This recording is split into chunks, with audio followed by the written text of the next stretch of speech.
ಅಂಥದ್ದೇನು ಮಾಡಿದ್ದೀನಿ ನಾನು ಕೇಳ್ಕೊಂಡು ಎಲ್ಲಿಗೆ ಹೋಗ್ತಾ ಇದೆಯಾ? ಅರ್ಥ ಆಗ್ತಿಲ್ಲ ನಾನು ಹೇಳ್ತಿರೋದು. ನಿನ್ನ ಮುಖ ನೋಡೋಕ್ಕೆ ಇಷ್ಟ ಇಲ್ಲ ಅಂತಂದಮೇಲೆ ಅವ್ರ ಎದುರಿಗೆ ಹೋಗಿ ನಿಂತ್ಕೊಂಡು ನಮ್ಮ ಅಪ್ಪನ ಹತ್ರ ಹೀಗೆಲ್ಲ ಹೇಳಿದ ಅಂತ ಮಾತಾಡಿಸ್ತೀಯಾ? ಮತ್ತೆ ಅವಳು ಮನಸ್ಸು ದೋಯಿಸ್ತೀಯಾ? ನನ್ನ ಮನೆಯಲ್ಲಿ ಯಾವತ್ತು ಯಾರಿಗೂ ನೀನು ಮುಖ್ಯ ಆದವನಲ್ಲ. ಇವತ್ತು ಬಂದಿರೋ ಕಲ್ಯಾಣಿಗೆ ಕೂಡ. ಹೌದಪ್ಪ, ನಾನು ಯಾರಿಗೂ ಮುಖ್ಯ ಆದವನಲ್ಲ ಅಪ್ಪ. ಇವತ್ತೊಂದು ದಿವಸ ಬಿಟ್ಬಿಡಪ್ಪ. ಇವತ್ತು ನಮ್ಮ ಅಣ್ಣನ ಮದುವೆ ನಾನು ಏನನ್ನ ಆಸೆ ಹಿಡ್ಕೊಂಡಿದ್ದೀನಪ್ಪ. ಪ್ಲೀಸ್, ನಾನು ಇಲ್ದೆ ಮದುವೆನೇ ಆಗಲ್ಲಪ್ಪ. ಅದೇಗೆ ಮದುವೆ ಮಾಡ್ತೀರಾ? ಈ ಪ್ರಪಂಚ ನೀನು ಇಲ್ದೇನೂ ನಡೀತಾ ಇರತ್ತೆ. ಭೂಮಿ ನಿನ್ನ ಸುತ್ತ ಮಾತ್ರ ಸುತ್ತುತ್ತಾ ಇದೆ ಅನ್ನೋ ಭ್ರಮೆ ನಿನ್ಗೆ ಬೇಕಾಗಿಲ್ಲ. ನಡಿ ಹೊರಗಡೆ. ಹಾಗಿದ್ರೆ ನಾನು ಈ ಜಾಗದಲ್ಲಿ ಇರೋದು ಬೇಡ. ಬೇಕಾಗಿಲ್ಲ ಅಂತ ಹೇಳಿದ ಅರ್ಥ ಆಗಿಲ್ವಾ ನಿನಗೆ? ಹೊರಡು. ಈ ಮದುವೆ ಮನೆಯಲ್ಲಿ ಎಲ್ಲರೂ ತುಂಬ ಸಂತೋಷ ಸಂಭ್ರಮದಿಂದ ಇದ್ದಾರೆ. ನೀನು ಅದನ್ನು ಹಾಳು ಮಾಡಬೇಡ. ಪರಿಸ್ಥಿತಿನ ಅರ್ಥ ಮಾಡಿಕೊಂಡು ದೂರ ಹೋದರೆ ನಿನಗೂ ಕ್ಷೇಮ, ನನಗೂ ಕ್ಷೇಮ. ಅಲ್ಲಪ್ಪ, ಒಪ್ಪಿಗೆ ಇಲ್ವಾ? ಅಪ್ಪ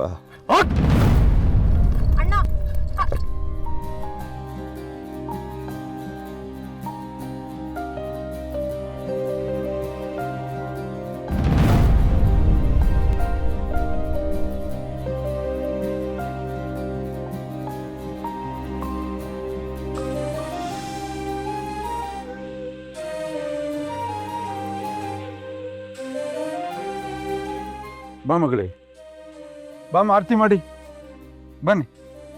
ಯಶೋದ ಬಾ, ಯಾಕೆ ದೂರ ನಿಂತಿದ್ಯಾ? ಬಾ ಬನ್ನಿ ಎಲ್ಲ ಮುಂದೆ. ಯಾಕೆ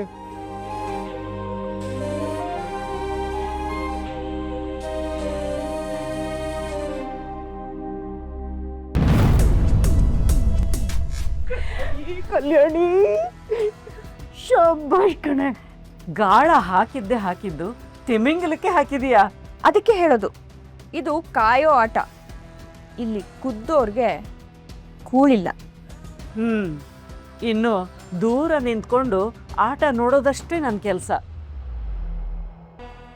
ಚದುರಂಗದ ಆಟ ಆಡಿ ಎಲ್ಲರನ್ನೂ ಹೊಡೆದು ಉರುಳಿಸೋದು ನಿನ್ನ ಕೆಲಸ. ಮುಳುಗಿಸ್ಬೇಕು ಅಂತ ನಿಂತಾಗಿದೆ. ಸೀದಾ ಮುಳುಗಿಸಿದ್ರೆ ಮತ್ತೆ ತೇಲಿ ಬರ್ತಾರೆ, ಸುಳಿವು ಸಿಗತ್ತೆ. ಅದ್ರ ಬದಲು ತುಂಡು ತುಂಡಾಗಿ ಕತ್ತರಿಸಿ ಅಲ್ಲೊಂದು ಇಲ್ಲೊಂದು ಬಿಸಾಕಿ ಮುಳುಗಿಸಿದ್ರೆ ಅಂದಾಜೇ ಸಿಗಲ್ಲ, ಸೀದಾ ಹೊರಟೋಗ್ತಾರೆ. ಒಂದು ಪೀಸು ಮುಳುಗ್ಸಾಗಿದೆ, ಇನ್ನು ಮಿಕ್ಕಿದ ಪೀಸುಗಳು ಒಂದೊಂದೇ ಹೋಗ್ತವೆ. ರಾಜೇಶನ ಆತ್ಮಕ್ಕೆ ಶಾಂತಿ ಸಿಗೋವರೆಗೂ ಏನೇನು ಮಾಡಬೇಕೋ ಅದನ್ನೆಲ್ಲ ಮಾಡೋಣ. ಹೇಳಿದ್ನಲ್ಲ, ಇದಿನ್ನೂ ಮೊದಲನೇ ಹೆಜ್ಜೆ. ನಾವು ಸಾಗಬೇಕಾಗಿರೋ ದಾರಿ ಇನ್ನೂ ದೂರ ಇದೆ. ಹೌದು ಅಕ್ಕ.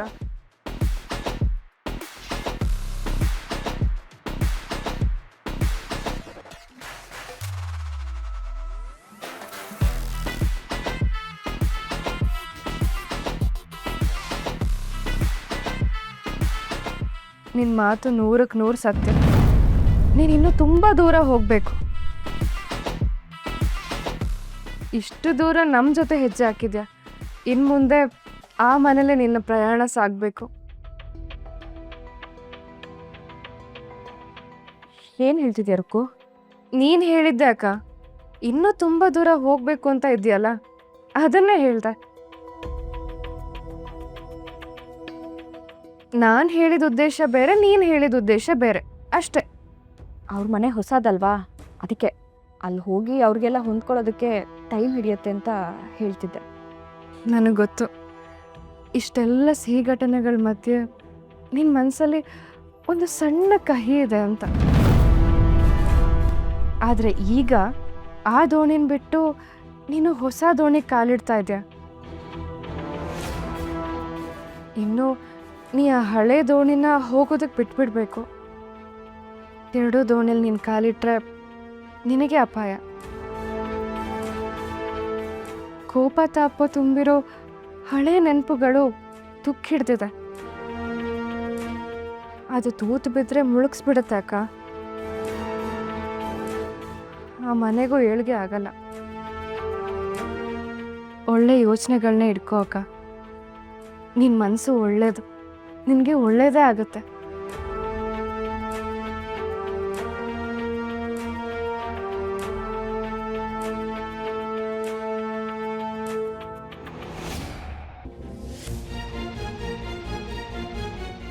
ಸಮಾಧಾನ ಮಾಡ್ಕೊಳ್ಳಿ ಯಶೋದ. ನೀನು ಹಿಂಗೆ ಓಡಾಡ್ತಾ ಇದ್ರೆ ನಿನ್ನ ತೂಕ ಕಡಿಮೆ ಆಗುತ್ತೆ ಹೊರತು ಕೋಪ ಏನು ಕಡಿಮೆ ಆಗಲ್ಲ. ಸುಮ್ಮನೆ ಇರಿ ರಾಚಮ್ಮ, ಏನೋ ಮಾತಾಡ್ತಾ ಇದ್ಬೇಡಿ. ಏನು ಆಗಬಾರ್ದು ಅಂತ ನಾನು ಭಯ ಪಡ್ತಿದ್ನೋ ಅದೇ ಆಗ್ತಾ ಇದೆ. ಅವಳು 2 ತಲೆ ನಾಗರ ಹಾವು. ನಮ್ಮ ಮನೆ ಮಗ ನಮ್ಮ ಕೃಷ್ಣನ್ನ ಮದುವೆ ಮನೆಯಿಂದಾನೇ ಹೊರಗಡೆ ಹಾಕ್ಬಿಟ್ಲಲ್ಲ, ದೂರ ಇಟ್ಬಿಟ್ಲಲ್ಲ. ಏನು ಅರ್ಥ ರಾಚಮ್ಮ? ಅಣ್ಣನ್ನ ಆಕ್ಸಿಡೆಂಟ್ ಮಾಡಿರೋ ಮನೆಗೆ ಸೊಸೆಯಾಗಿ ಬರ್ತಾಳೆ ಅಂದರೆ ಅವಳ ಮನಸ್ಸಲ್ಲಿ ಪ್ರೀತಿ ಇರೋಕ್ಕೆ ಹೆಂಗೆ ಸಾಧ್ಯ? ದ್ವೇಷ ಕಾರೋದಕ್ಕೆ ಬರ್ತಾಳೆ ಅವಳು. ನಂಗೆ ಗೊತ್ತು ರಾಚಮ್ಮ ಹೀಗಾಗುತ್ತೆ ಅಂತ. ಅದಕ್ಕೆ ನಾನು ಆವತ್ತಿಂದ ಬಡ್ಕೋತಾನೆ ಇದ್ದೀನಿ. ಆದರೆ ನಮ್ಮ ಮನೇಲಿ ಯಾರು ನನ್ನ ಮಾತನ್ನ ಕೇಳ್ತಾನೆ ಇಲ್ವಲ್ಲ. ಏನು ಮಾಡಲಿ ನಾನು? ನಮ್ಮ ಅಣ್ಣ ಕೃಷ್ಣಂಗೆ 4 ಮಾತು ಬೈದ್ರೇ ನನ್ನ ಕೈ ತಡ್ಕೊಳ್ಳೋದಕ್ಕಾಗಲ್ಲ, ಜಗಳ ಮಾಡ್ತೀನಿ. ಅಂಥದ್ರಲ್ಲಿ ಮೊನ್ನೆ ಬಂದ ಅವಳು ಯಾವಳು? ಅಯ್ಯೋ, ನನ್ನ ಕೈ ಏನು ಮಾಡೋಕ್ಕಾಗ್ತಿಲ್ಲ ರಾಚಮ್ಮ. ಸರಿ ಇಲ್ಲ ರಾಚಮ್ಮ, ಸರಿ ಇಲ್ಲ. ಇಲ್ಲ,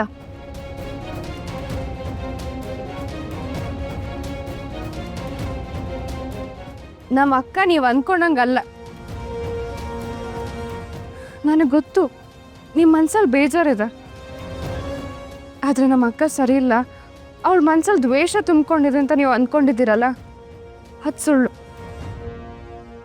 ನಮ್ಮ ಅಣ್ಣ ಕಷ್ಟಪಟ್ಟು ದುಡಿತಾ ಇದ್ದ ನಿಜ, ಆದರೆ ಮನೆನೆಲ್ಲ ನಿಭಾಯಿಸ್ಕೊಂಡು ನಮ್ಮನ್ನು ಬೆಳೆಸವಳು ನಮ್ಮ ಅಕ್ಕ ಕಲ್ಯಾಣಿ. ನಮ್ಮ ಅಕ್ಕನಿಗೆ ಮನೆ ಕಟ್ಟಿ ಗೊತ್ತೇ ಹೊರತು ಮನೆ ಕೆಡವಿ ಗೊತ್ತಿಲ್ಲ. ನೋಡಿ, ನಾನು ರಿಕ್ವೆಸ್ಟ್ ಮಾಡ್ಕೊಳ್ತಿದ್ದೀನಿ, ಅವಳ ಜಾಗದಲ್ಲಿ ನೀವು ಒಂದ್ಸಲ ನಿಂತು ಯೋಚನೆ ಮಾಡಿ. ಅವಳಿಗೊಂದು ಸ್ವಲ್ಪ ಟೈಮ್ ಕೊಡಿ. ಅವಳು ನಿಮ್ಮ ಮನೆಗೆ ಬಂದಮೇಲೆ ತಾನಾಗೆ ಎಲ್ಲ ಸರಿ ಹೋಗುತ್ತೆ. ಅವಳನ್ನ ಇವಾಗಲೇ ತಕ್ಕಡಿಲಾಕಿ ಅಳಿಯೋದಕ್ಕೆ ಹೋಗಬೇಡಿ. ಏಯ್, ನೀನೇನು ನ್ಯಾಯ ಪಂಚಾಯತ್ಗೆ ಮಾಡೋದು? ಹೋಗೇ ಇಲ್ಲಿಂದ. ನಾವೇನೋ ದೊಡ್ಡವ್ರು ಮಾತಾಡ್ಕೊತಾ ಇದ್ದೀವಿ. ನೋಡಿ, ಇವತ್ತು ನಾನು ಅಕ್ಕನ ಹತ್ರ ನಡೆದಿರೋ ವಿಷಯ ಎಲ್ಲ ಮಾತಾಡಿದ್ದೀನಿ.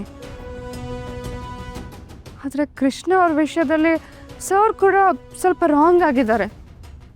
ಆದರೆ ಅವ್ರಿಗೆ ನಾನು ಹೋಗಿ ಹೇಳೋದಕ್ಕೆ ಕೇಳೋದಕ್ಕೆ ಆಗೋದಿಲ್ಲ. ನಿಮ್ಮಂಥ ಹಿರಿಯರು ಹೋದರೆ ಅದಕ್ಕೊಂದು ತೂಕ ಇರುತ್ತೆ. ಅದಕ್ಕೆ ಕೇಳ್ಕೊಳ್ತಿದ್ದೀನಿ ನಿಮ್ಮ ಹತ್ರ, ನೀವೇ ಒಂದ್ಸಲಿ ಹೋಗಿ ಸೂರ್ಯಪ್ರಕಾಶ್ ಸರ್ ಜೊತೆ ಮಾತಾಡಿ ಅವ್ರನ್ನ ಒಪ್ಪಿಸ್ತೀರಾ ಪ್ಲೀಸ್? ಕೃಷ್ಣ ಹೇಗಾದರೂ ಮಾಡಿ ಮದುವೆ ಬರೋಗಿ ಮಾಡ್ತೀರಾ?